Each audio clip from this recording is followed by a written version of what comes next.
And how has living here changed your views on China? I mean, like, people talk shit about China a lot here. Yeah, they do. What would you tell Taiwanese people about your views on the subject if you think it wouldn't influence them? Because I understand you want to hear their perspective. Like, what's your kind of angle on it? I feel kind of like I have a different perspective from a lot of other people here because I've lived there. Can you introduce yourself in Chinese? 我叫白衣天，我现在在台大留学。我出生长大在明尼苏达州，可是从3岁到7岁我住在上海。I don't really remember living in Minnesota before that, so like my first memories are all kind of in Shanghai. When you're a white kid in China, it's like people will just come up to you and they'll touch your face, they'll put their hands through your hair, just like come up to you and just they want to take a picture with you, they want to hold you, they want to touch you, everything like that. And it's just like, that's insane. It's crazy because fucking crazy. Because in the US that would, if someone did that, bro, that would not be chill. No, not at all. How's your time been here so far? If you could just kind of give it a roundup. When I first got here, it was kind of like a culture shock.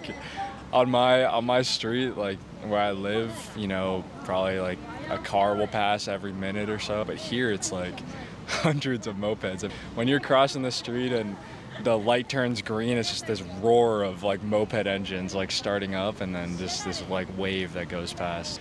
Everything here is so cheap that it's so easy to just buy a lot. It's really interesting because in the US, right, everything's so expensive that you almost want to buy less.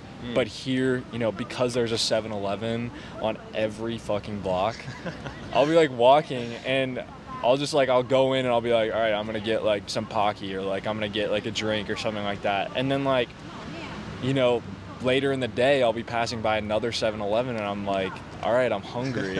I'm gonna go in and eat. And so I've been spending so much money on just stupid stuff that I do not need. When I say Pocky, I have an addiction for sure. I've eaten way too much Pocky. It's so good. What's your Pocky budget a month? How much do you? Bro, I don't even know. Dude, I've figured it all out, and I know how much of a discount I get when I buy 3 versus when I buy 2. You are addicted. So it was. There was probably a month and a half where I was eating Pocky every single day. Oh shit. Yeah, it was bad. Damn, that's dark. I'm off of that now, but sound like a recovering addict. Yeah. 那你最喜欢台湾的吃的是什么？ No. 你不会特别喜欢台湾菜吗？我就是觉得台湾菜比不上中国菜。哇。Yeah. OK. 怎么说？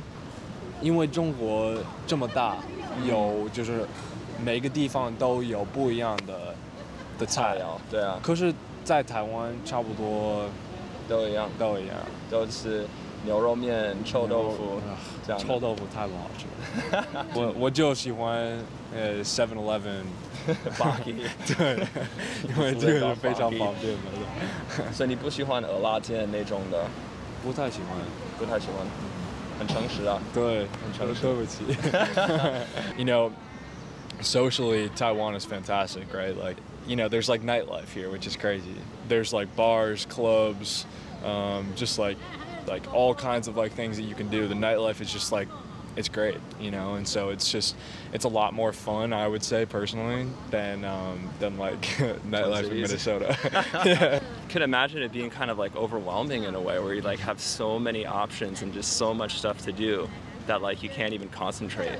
Yeah, absolutely. I think that definitely when I first got here, it was a overload, because I was kind of oh my god, I have so many options. I can just do whatever I want. And staying at home and watching a movie or something just seems so unappealing, because I was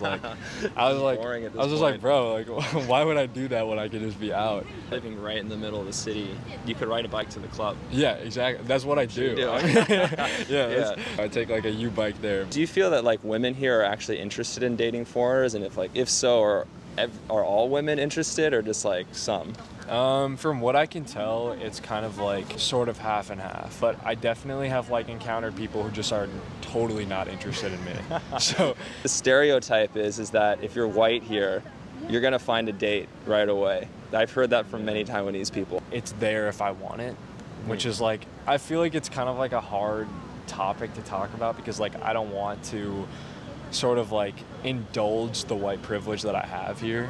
I don't really want to like sort of be defined by the fact that like I'm a white guy who like goes on dates with like Asian women or something. Like I don't really, I don't want that. 有的时候我就是跟我的室友是台湾人，我就是说，哎，为什么这个看起来有点丑的人，跟一个很美丽的台湾女生，然后她会笑，她会说我也不知道。在街头上，你听到别人说“外国人”这个词，你有什么感觉？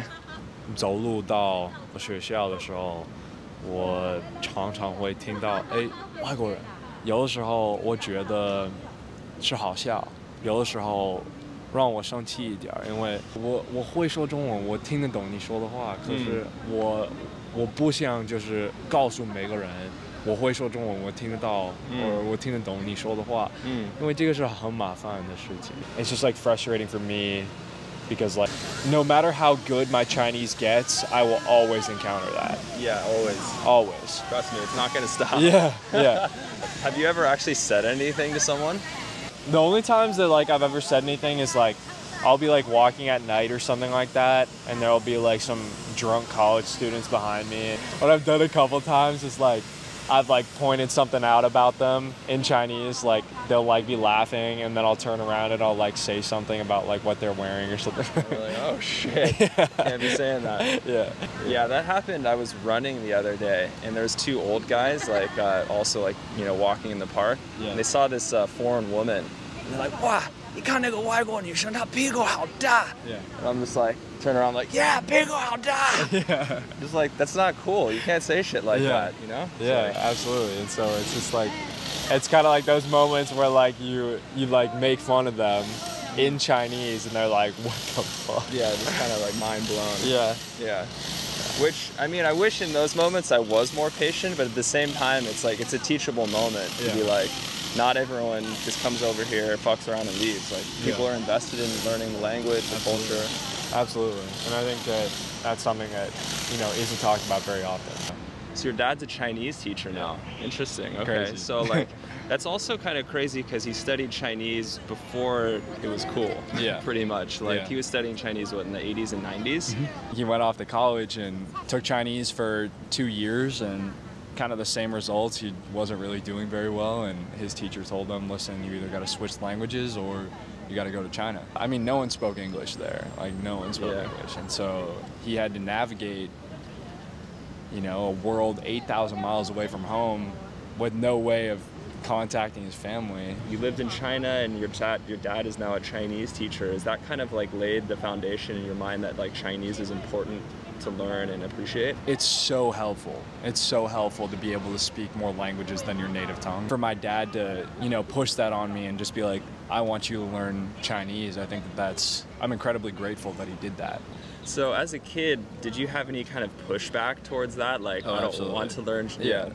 I mean, like, I had to go to like Saturday school or Sunday school for Chinese like every week, and man, I hated that. Like, that sucked. Like, like all my friends were, going to like baseball or football games, and I was just stuck in this classroom at a nearby college, like taking Chinese classes, and I was just like, dude, fuck my life. Like, you gotta be fucking kidding me. Like, this sucks. 这很明显，你在北京或者在大陆学中文。对，很多人就是他跟我说话的时候，他说：“哎，你在大陆学的中文，对不对？”你有想一次调整你的口音吗？就是比较有人情味的样子。我喜欢我的口音，我就是对你的特色。我的特色就是我的特色，因为我是外国人，我现在留学在台湾，可是我有大陆的口音，所以就是很多人就觉得，哎，这个外国人跟别的外国人很不一样。And how has living here changed your views on China? I mean, like, People talk shit about China a lot here. Yeah, they do. What would you tell Taiwanese people about your views on the subject if you think it wouldn't influence them? Because I understand you want to hear their perspective. Like, what's your kind of angle on it?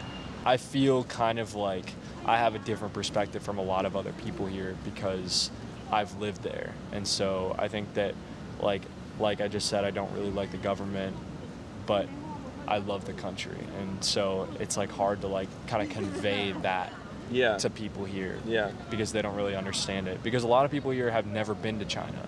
Yeah, they might have never ever met a Chinese person. Exactly. And, like, you've been around Chinese people, you know they're not evil. Yeah, exactly. And so I think that like it's hard to communicate that to somebody without coming across like I am a supporter of China or something like that. Yeah, it's touchy. Which is like interesting because it's like, you know, if you talk to me for a while, then like I'm able to convey that to them. But initially, that's kind of why I always ask them, what do you think first? Because then I can explain my side. I think you'd be surprised if you talk to people that are like my age and older because you know, the Taiwanese history of people coming over here in '49, there's that group of people that still feel culturally connected to China. Yeah.